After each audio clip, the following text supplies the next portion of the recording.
From the Advocate magazine in partnership with GLAAD, I'm Jeffrey Masters, and this is LGBTQ&A. As we've often talked about, the history of trans representation in Hollywood is not great, to say the least. It's usually inaccurate, inauthentic, even dangerous at times. And while we have had a large number of trans stories on screen in recent years that really deserve to be celebrated, the vast majority of these depictions do center around trans women only. Probably the biggest exception of that is Boys Don't Cry, where Hilary Swank played Brandon Teena, a trans man who was the victim of a truly brutal murder. Now that was in 1999, and since then, that's been about it. There have been small roles here and there for sure, but nothing since has reached mainstream audiences in the way that Boys Don't Cry did. That is just one part of why I find Brian Michael Smith's role on the TV show 911 Lone Star to be so exciting. Brian plays a character that defies stereotypes. He's a hero, a fireman who is also trans. The character's gender is acknowledged and is part of the story without it being the only interesting or defining aspect of him. So Brian Michael Smith is here to talk about all of that today and more. Let's hear it.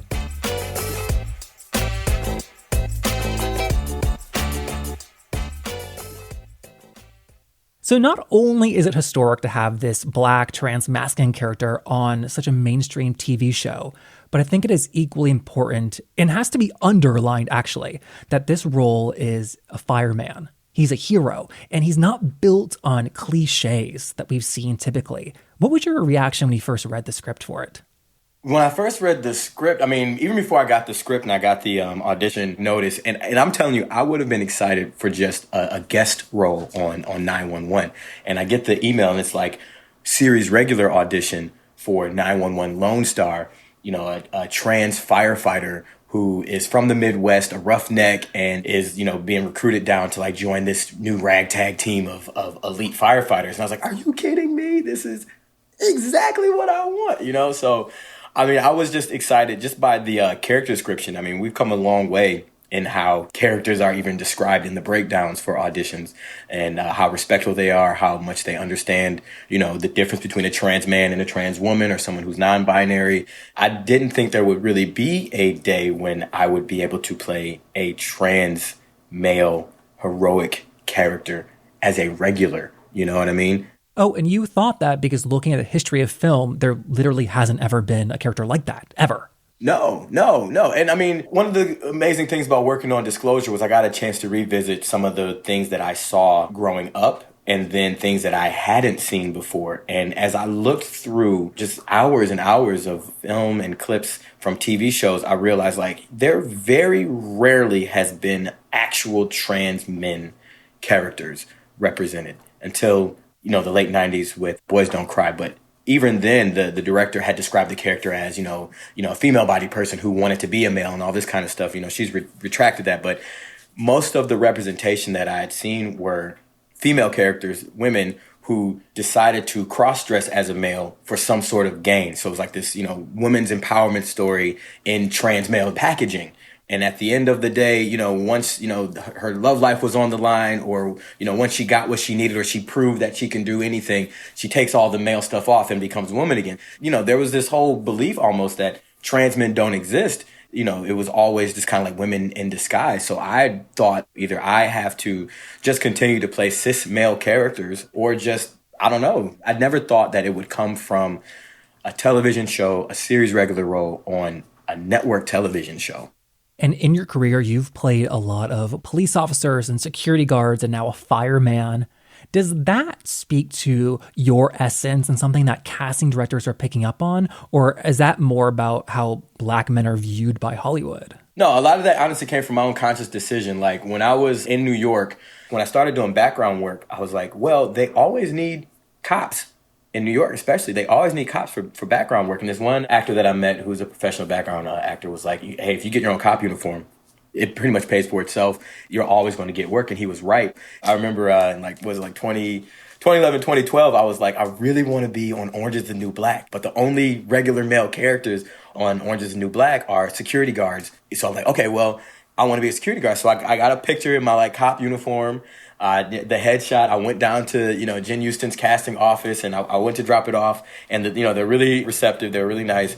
And, they're like, you have an audition? Like, I don't have an audition, but I really, want to work on the project you guys work on. And they end up calling me in, not for Orange is the New Black, but for Girls. And so my first, I guess my break into TV, my first speaking part was playing a cop on Girls. Those are really amazing roles, as you said, to build credits and work your way up from the small roles to the bigger roles. And I think my worry there is that for other trans actors in Hollywood, it seems like we are really reluctant to cast trans people in roles where their gender doesn't matter. The cops, the front desk workers, the coffee cashiers.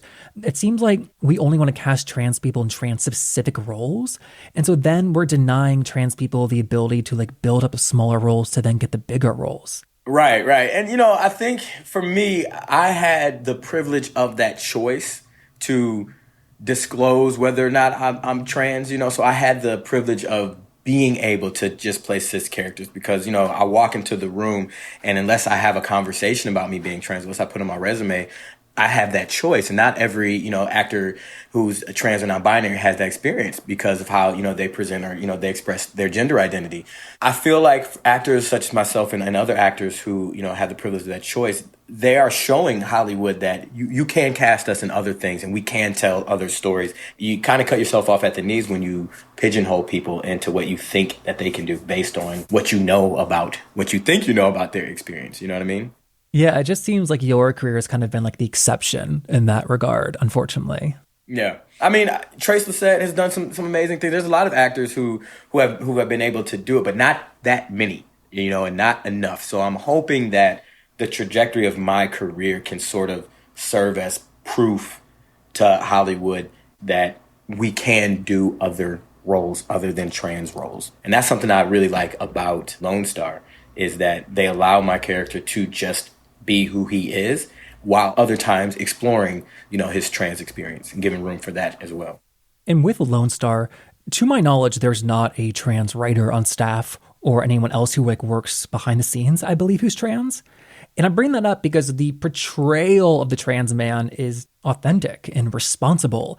And I just wonder how much influence do you have in that? Something I love about the team on Lone Star, because you're right, there isn't anyone who is trans in the writer's room, and they were aware of that fact. So the door was open for my input. What was going on in the first script that I saw, I had a couple of notes, and they were like, well, let's see it, let's go. And then they made these adjustments. So I was like, okay, this is good.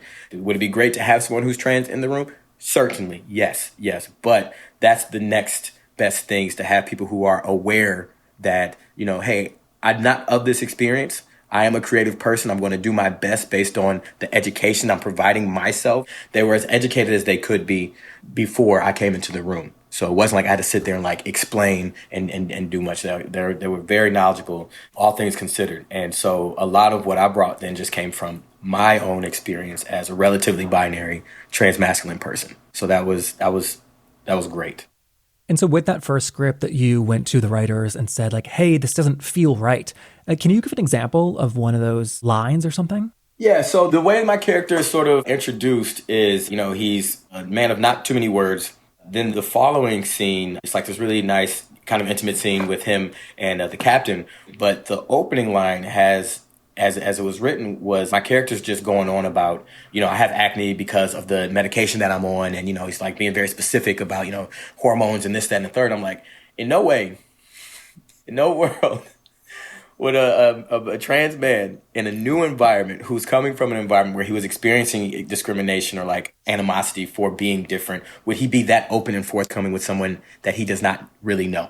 It's an open locker room. There's other people walking around. It's we're just not doing that. And then just in turn, just me personally, unless I'm talking to someone of a similar experience, another trans guy who is, trying to navigate something around, dosage or whatever, it's not a conversation that I have. I know people who have been my friends for 16, 17 years. And it's I've never talked to them about my medicine protocol. You know what I mean? It's just you're not volunteering that information. And so it's like as an artist and someone who's working on a television show, it's like, hey, we are introducing this character and like his experiences to middle America, and I understand why you want to throw some things in here around. There's ways to do it that make more sense for the character and for the experience, and it's just more authentic. And they're like, oh, okay. And they listen, and we were able to like work the dialogue in a way that was more authentic, but still presenting some new information, to the audience that I felt like was educational, needed to be heard. In that scene, it's between your character and Rob Lowe's character. Your character then has the line and says, "People tend to tiptoe around me." Mm-hmm. Is that something that's been true in your life? For me, not as much. And I think that's because of, me being transmasculine, having a choice on whether or not I disclose or not. People tend to kind of take me as face value. And then the timing shift where perhaps if I had transitioned or, kind of went through my experience, even just a generation earlier, and by generation, I mean, 5 to 10 years, I would have a different experience than I'm having now. The general population is way more knowledgeable and way more accepting for me anyway, so my experience I haven't had that much tiptoeing. The tiptoeing that I have experienced was, kind of earlier on where people didn't know what to make of, like me physically like changing and shifting in the environment. Cause I went back to my hometown, after college and, was like kind of going through a lot of the changes there. And so there'd be people who like, oh, I kind of knew you from before, like not really sure what to make. And like, they don't want to be offensive. So they are kind of, and that's the tiptoe in that experience now where it's more like, I don't want to say the wrong thing. And I'm like, I'm pretty secure in where I am because I've been safe in my transition in my experience. So I have a level of security that I don't feel like a lot of other trans people get to have, especially trans women, especially Black trans women who are not as safe as I am. If somebody has a question, I'm a little more like, okay, sure, we can talk about this. If we have some sort of relationship and it's not unnecessarily personal. But I feel like that comes from, again, me being a transmasculine person who is relatively binary, who has been safe for most of my life. It's so interesting about how just visibility for trans women is just 10 times more in culture and in the world. So that translates then to like a limited understanding of trans men. I guess in my mind, people have like such strong opinions and assumptions about trans women and then like almost none about trans men. That comes from like being in a patriarchal society where, there's just this value of manhood and masculinity over femininity and womanhood. So the public just like, why would a man want to become a woman? And it's like, well, first of all, men don't become women and women don't become men. Trans people are trans people. And we just are who we are. But the value that's placed on masculinity, I think, makes it way more difficult for trans women to be understood and find acceptance and makes their transitions more sensationalized.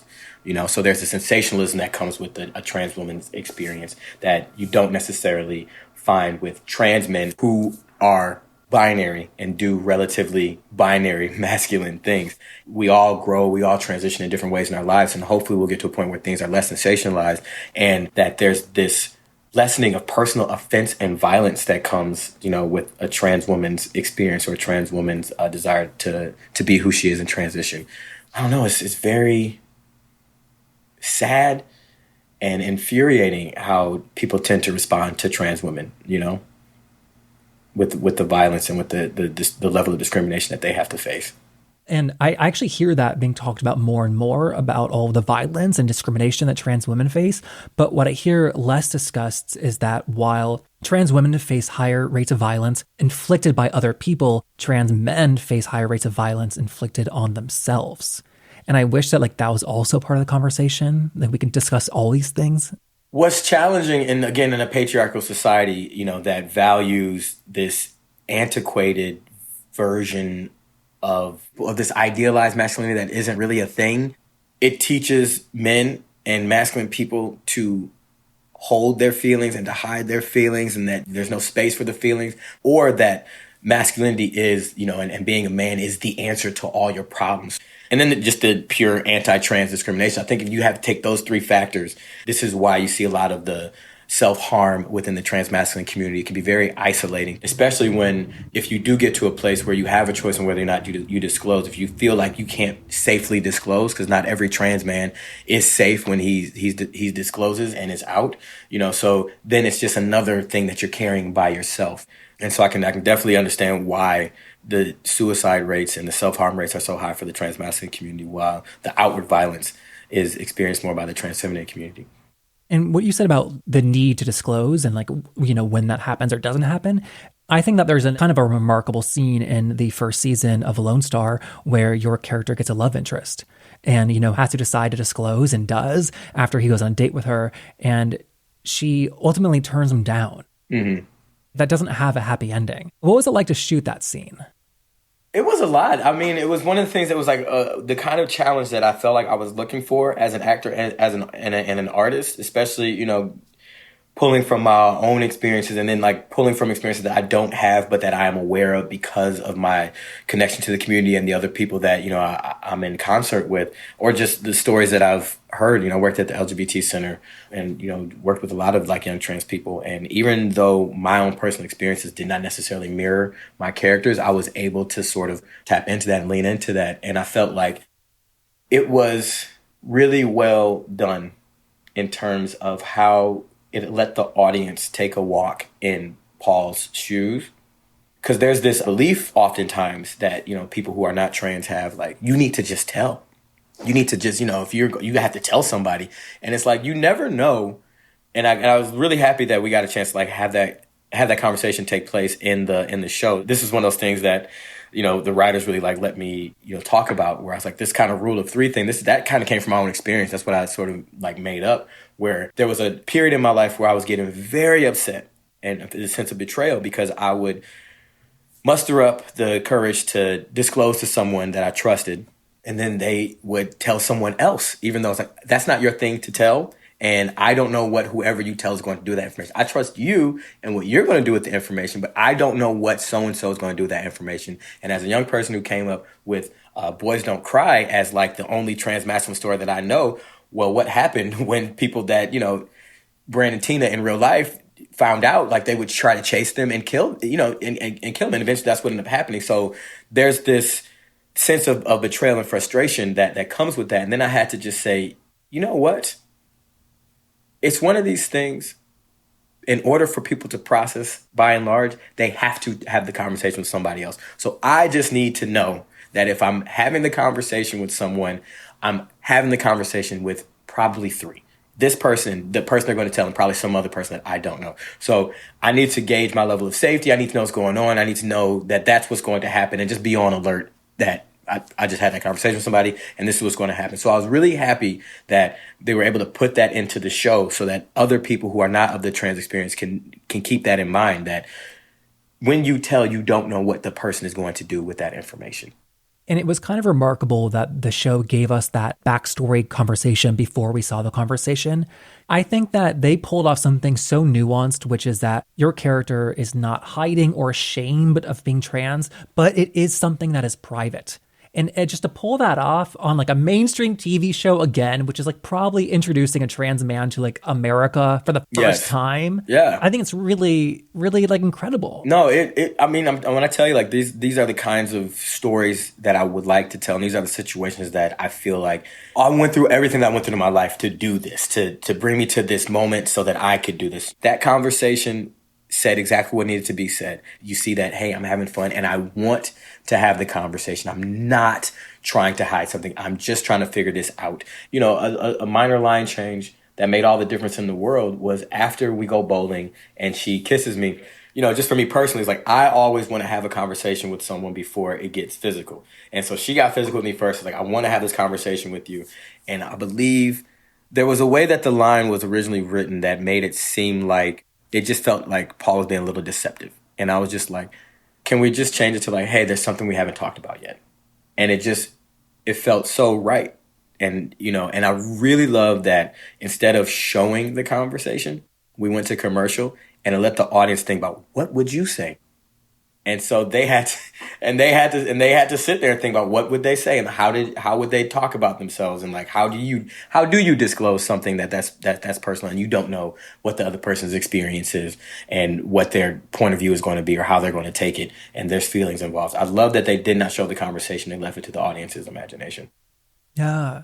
Do you know if the character was supposed to be trans all along in the script? Yes. Mm-hmm. Okay. I asked that because Ryan Murphy, one of the co-creators of 911 Lone Star, also right before this show did Pose and got to know so many trans women. Mm-hmm. And I didn't know if that experience led him to want to put a trans man in his next project.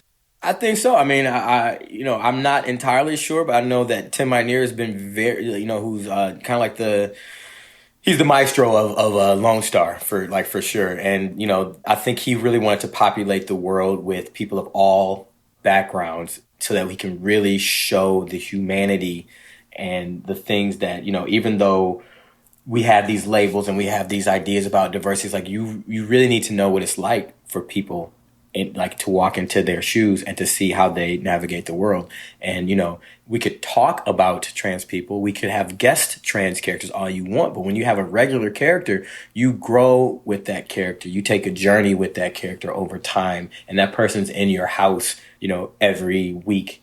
And that has a different impact than, the one-offs. So I think that they were very conscious about that. I mean, we were talking about how many more roles and just heightened visibility of trans women.